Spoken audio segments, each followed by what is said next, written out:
दूध देने गया उसके बाद तू लेके गया तो थाना कौन दूध देने गया? मैं दूध तो उससे देने गया 200 कौन दिया? मैं 100 दिले. दीदी लागे मेरे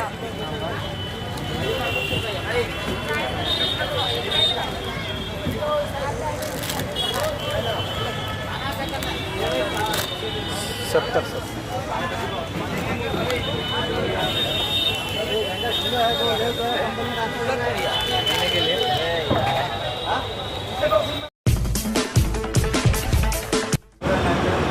नमस्कार, मी विष्णू बुरे. प्रथम न्याय न्यूज चॅनलमध्ये आपलं स्वागत आहे. आपण आता बघू शकता माझ्या पाठीमागे ग्रामपंचायत मानकोली हे आहे. तर इथं बघू शकता मोठ्या प्रमाणात इथं जे गाड्या ये जा करीत असतात आणि इथंच बाजूला दुकानं आहेत. त्या चहाचे असतील, नाश्त्याचे असतील, मिठाचे दुकानं असतील. तर तिथं कशा पद्धतीनं साफसफाई आणि काय कशा पद्धतीनं ते नागरिकांच्या जीवाशी खेळत आहेत ते आपण तुम्हाला सांगतो. हे बघू शकता. चला, हे गटर आहे पूर्णतः. तर इथेच आम्ही काही दिवसापूर्वी आलो होतो. तर हे बघू शकता इथं गटर आहे. गटरवरती जाण्यासाठी लोकांना जागा नाही आहे. अक्षरशः हे लोक याच्यावरती स्ट्रे टाकून ते ये जा करीत असतात. या गटरवरती हे असे दुकानं आहेत. हे घाणीचं साम्राज्य सगळ्या दुकानावर पसरलेलं आहे. इथं नागरिकांना अनेक आजार होण्याची शक्यता आहे. कारण इथं साफसफाई बघू शकता, साफसफाई शून्य आहे. तर इथं हे बघू शकता अजून पण इथं मोठ्या प्रमाणात हे झालेले आहे. तर तुम्हाला दाखवतो मी कशा पद्धतीने इथे हे झालेलं आहे. कारण हे बघू शकता इथं पूर्ण कुठल्याच प्रकारची साफसफाई झालेली नाही आहे.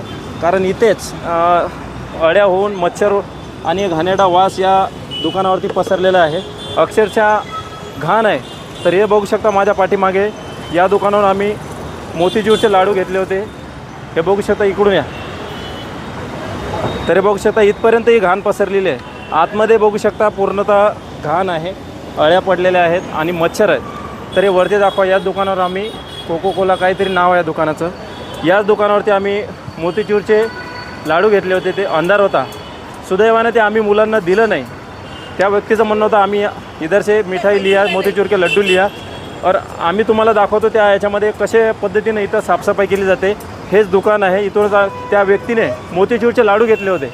तर त्या नागरिकांनी याच्या बाब लक्षात आणून दिली. यांनी ओढाओढीची उत्तरे दिले आणि मोतीचूरमध्ये 2-3 माश्या होत्या. एक खाली होती आणि एक वरती होती.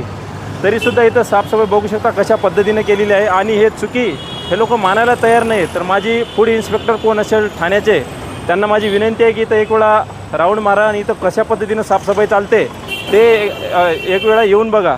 कारण इथं अक्षरशः नागरिकांच्या जीवाशी खेळलं जातं आहे, त्यांच्या आरोग्याशी खेळलं जातं आहे. तर माझी शासन प्रशासनाला विनंती आहे की अशा दुकानवाल्यावरती कारवाई करणार का असंच जनतेच्या जीवाशी हे लोक खेळत राहणार. हे बघू शकता इथे कुठल्या प्रकारची साफसफाई नाही आहे. त्याच्यामुळे इथं मोठ्या प्रमाणात घाण पसरलेली आहे.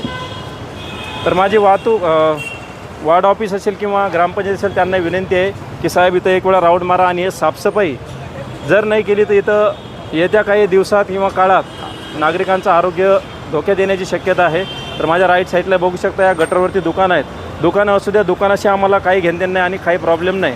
पण इथं जर साफसफाई नसेल तेच माश्या, तेच मच्छर त्या अन्नावर बसणार, त्याच्यावर तेच घाण करणार आणि तेच नागरिक खातात. आणि प्रवासाचा वेळ आहे, नागरिक बघत पण नाही इथं साफसफाई आहे की नाही. घाईगडबडीमध्ये येतात, आपलं जे काय नाश्ता आहे ते नाश्ता घेऊन आपले निघून जातात. तर माझी विनंती आहे शासन प्रशासनाला की अशा दुकानावरती कारवाई करावी. जे आत्ता बघू शकता इथं किती माश्या आहेत. हे नागरिक येत नाहीत. माझी नागरिकांना पण विनंती आहे की तुम्ही कुठल्या दुकानावर जाल पण अशी साफसफाई बघा, तिथल्या माश्या बघा. हे बाजूला चंबर आहे, चंबरवरच्या माश्या इथं येणार, इथं घाण करणार आणि ते आपण छोट्या छोट्या मुलांना आपण खायला देतो. तर माझी विनंती आहे नागरिकांना पण कुठल्याही दुकानावर जाल तर फक्त साफसफाईचं लक्ष ठेवा आणि तिथनं खरेदी करा आणि आपल्या मुलाबाळांना द्या. धन्यवाद.